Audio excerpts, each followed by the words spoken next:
One of the few things you can be certain of in life is that in a short time on from the launch of a major new Ford, there will be a hot version.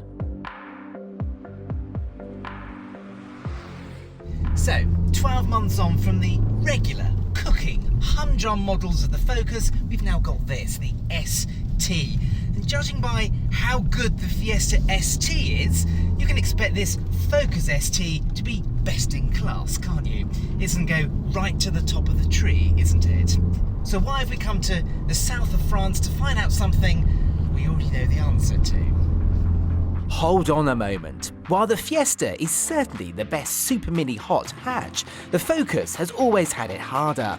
There are Hyundais, Renaults and Hondas all doing their best to rob you of around £27,000 to £30,000 for the best 5-door family hot hatchback. And don't forget the car that's always fought it out with any fast Ford, right back all the way to the Escort XR3i, the Volkswagen Golf GTI.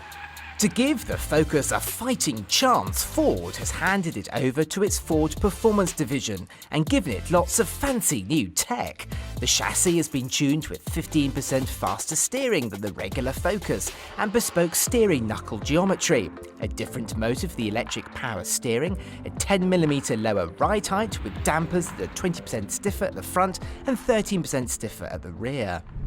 And on top of all of that, there's a clever anti-lag system that's there to improve throttle response. There's an electronic limited slip differential. We've got launch control, adaptive dampers. We've got a flat shifter with rev-matching, and there's a special tyres, Michelin Pilot Sport 4S tyres.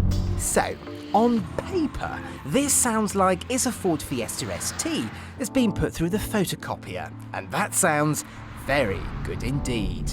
And it works on the road too. The retuned steering gives the ST a really pointy feel, and as long as you're not too overly optimistic when you go into corners, that E-diff really does pull you nicely out of a corner. And there's a little whiff of torque steer as well, which personally I like in a hot hatchback. It doesn't feel like an anodyne VW Golf, that's for sure. You can have the ST with a diesel if you really want to, a 2-litre with 187 brake horsepower that does 59 miles to the gallon. Or you can be sensible and have a petrol. I mean, this is a hot hatch after all. Go for the petrol and you'll get a 2.3-litre 4-cylinder. In fact, it's a development of the old Focus RS's engine, albeit with less power. 276 bhp to be precise, and the most amount of torque in the class, 420 newton meters. Now above around 1800 RPM, this 2.3 pulls really strongly, and that torque is really solid. Now this car's got a new piece of tech, it's called anti-lag technology. Now to put it quite simply, the throttle is left a little bit open as you take your foot off the throttle pedal, and in turn that keeps the boost, it keeps the turbo spinning, so it really improves throttle response as you're pulling out of corners. And it works a treat. 0 to 62 miles an hour takes 5.7 seconds. It doesn't feel as urgent as a Honda Civic Type R or a Renault Megane RS. However, but it does feel more than quick enough for a fast Ford, and it really comes alive in track mode. Now, track mode is one of 4 settings, just like the Fiesta ST. And if you go for the performance pack, you also get adaptive dampers, which is a good idea. Along with adjusting all of the car's parameters, driving modes also change how the car sounds. Now when you put this car into sport mode, or indeed track mode, you get lots of pops and bangs and crackles from the exhaust, and it all sounds terribly exciting. And it sounds great. And not only that, but you get rev matching function as well. Hear that? Which is quite nice if you're not the type of person who can do heel and toe gear changes by yourself. But it's a nice function. You get adaptive dampers as well, and of course that stiffens everything up, but not unnecessarily so. But in sport mode, there is something else which I'm not particularly fond of. Now, just like the old Focus ST, you get sound enhancement. Now, to you and me, that is fake noise. Yes, ladies and gentlemen, this car has got fake noise that is pumped into the cabin, and There, can you hear it? There's a little crescendo of fake noise. Listen. There. I don't know, I mean, I suppose it does add a little bit of excitement, but I just don't like the fact that it's fake. And I'd much prefer if it were natural. And it all just seems just a little bit unnecessary and, dare I say it, gimmicky. Which is a shame, as the Focus isn't gimmicky. Inside there are some lovely Recaro sport seats that give a great driving position.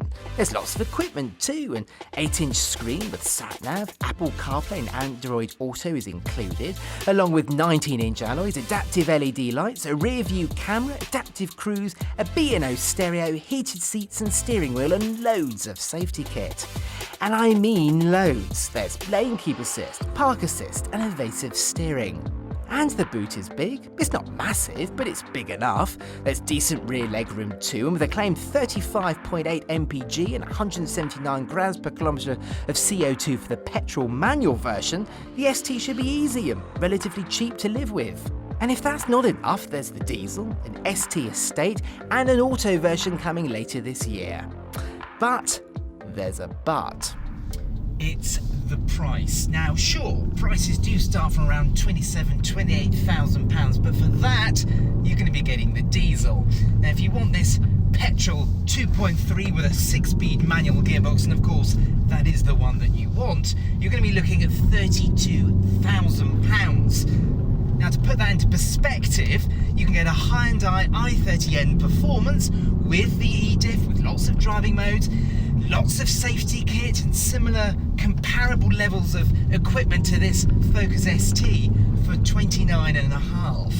Yes, $2,500 cheaper. And I'm not sure that this car is worth $2,500 more than the Hyundai.